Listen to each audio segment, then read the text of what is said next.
appearances, I'm going to leave it as Ethel Merman.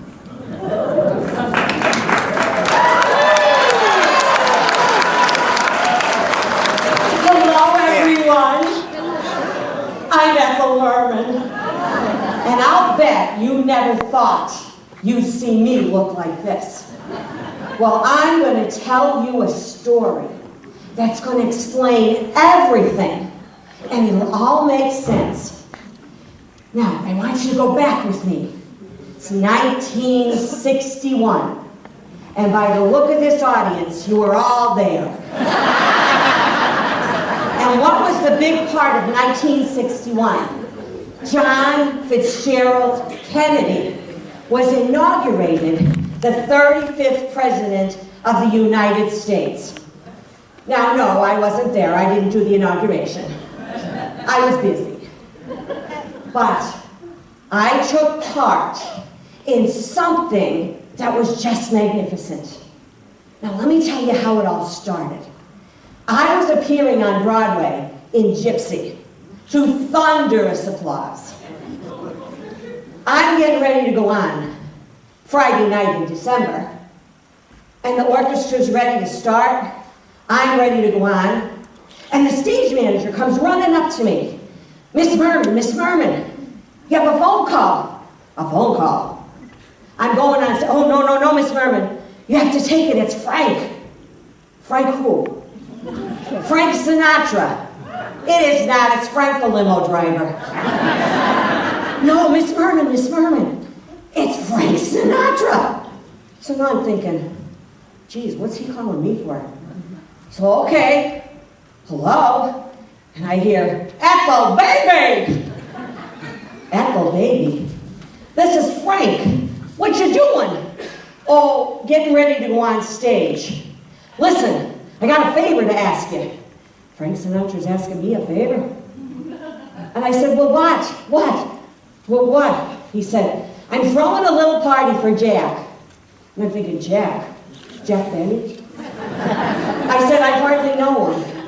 He said, no, Jack Kennedy. Oh, that Jack. He said, I'm throwing a party, a big gala, the night before the inauguration, and I need you to be there.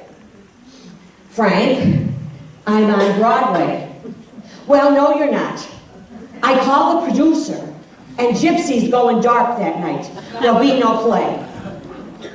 He said, and I closed Sir Laurence Olivier's show, too. And who says Frank Sinatra didn't have clout? I said, well, okay. He said, now be at the National Armory on the day before and just get yourself there. Okay. So now comes the day, right? And it was really crappy weather in New York City. So I hired a limo. And I said, send the bill to Frank. So we're driving. I'm in the back seat like a queen. And I'm thinking, geez, it's snowing, for Pete's sake. And if you remember, Jack Kennedy's inauguration was the worst weather in the history of Washington, D.C. So we get to the Armory, and the driver says, Miss Merman, you go ahead, I'll take everything to the hotel. Good idea. So we get to the National Armory. It's freezing in there. Snow like crazy, ice all over the place. So we rehearse. Ella Fitzgerald in a house dress. Gene Kelly's trying to find a hat and an umbrella. Harry Belafonte, no bongos. So we're practicing, and now it's 4:30. Time to go back to the hotel. I brought the most fabulous dress and a tiara. Oh, a tiara. Police from Washington, D.C. They come in. They say, well, Miss Merman and folks, we have a little problem. Well, what do you mean we have a problem? Well, it's snowing. Well, then we realize, wait a minute, we have no set. The set pieces are on a train in Virginia. And we're supposed to have Nelson Riddle and his orchestra. We got half a band.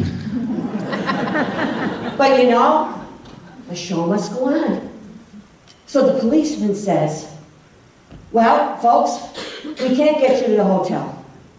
You're just going to have to perform in what you have on. I'm going to sing for the President of the United States. Not even my fur coat, my plaid coat, and I have a silly ass hat on because I was going to get my hair done and have a tiara. And look at the shoes. You're kidding, right? You're kidding. No, ma'am. No way we can safely get you back to the hotel. So you're going to stay. So at 5 o'clock, after a tuna fish sandwich and a glass of Coke, I said, "That's dinner?" "Yes, it is." And it was freezing because the generators weren't doing such a hot job. Snowing like crazy. So now it's time. I hear a big hush come over the audience. Uh-oh, something's up. So my new buddy Frank Sinatra, he comes out to open the show, right? And everybody's clapping. Apparently the snow didn't stop the audience from getting there. So now it's time, right? I'm standing backstage and I'm thinking, oh Lord, look at this. Well, at least I had a nice bracelet on. So, guess who introduced me? Leonard Bernstein. I'm standing on the side, and he comes out, and he goes, "Ladies and gentlemen, Miss Ethel Merman." Yo! So I go right out in the National Armory. It's like a cavern, right? So I'm standing there getting ready, and I look. Oh, there he is. President John Fitzgerald Kennedy. Oh, is he cute. Oh, is he cute. And next to him is Jackie. She's all right. Then Lyndon Johnson. Oh, well. Then his wife, Lady Bird. Lady Bird, who names their kid Lady Bird? But there they were. Oh, there they were. And I thought, you know what, Ethel? Fix that silly ass hat. You can do this. Ethel Merman, singing for the President of the United States. And I looked at him right square in the eye, and I said, "Tomorrow, sir, you are inaugurated as the leader of the free world. And this is for you, Mr. President." Things look swell. Things look great. Gonna have the whole world on a plate. Starting here, starting now. Honey, everything's coming up roses. Clear the decks, clear the tracks. You got nothing to do but relax. Blow that kiss, take a bow. Honey, everything's coming up roses. Now's your inning. Stand the world on its ear. Set it spinning. This'll be just the beginning. Curtain up. Light those lights. You got nothing to hit but the heights. You'll be swell. You'll be great. I can tell. Just you wait. That lucky star I talk about is you. Honey, everything's coming up roses for me and for you.